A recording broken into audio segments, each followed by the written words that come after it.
You are wrong about negative reinforcement.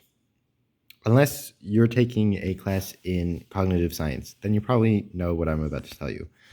Otherwise, let me correct or tell you another way to think about positive and negative reinforcement and positive and negative punishment. What a lot of us think as, or what a lot of us think of as negative reinforcement would actually be positive punishment. Now, these terms are a little confusing, but I made a matrix here. These are the notes I took. I simplified it to this. So let me explain this. Basically, positive reinforcement is to adding to the world after a behavior in order to encourage that behavior from happening again.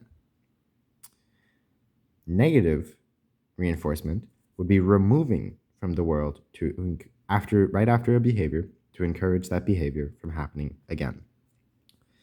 Now, what a lot of people think of as negative reinforcement, what they actually mean is positive punishment. That is adding to the world to discourage a behavior right after it has happened. And finally, the last part of this matrix is removing from the world to discourage a behavior right after it has happened.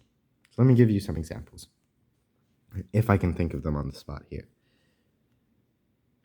Let's say, for example, that from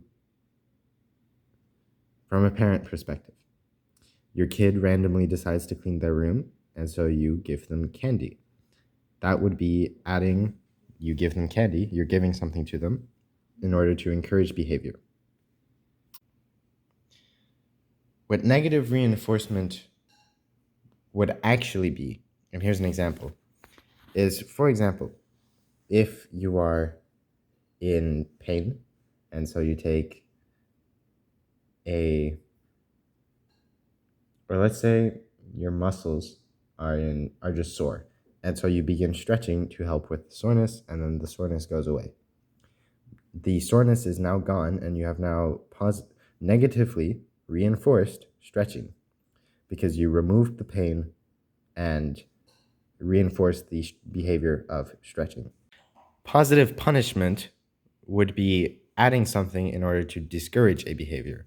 For example, touching the top of a black car while you're getting in after a warm summer day and you burn your hand. The feeling of burning is something that was added, and it discourages the behavior of grabbing the top of the car while you're getting in.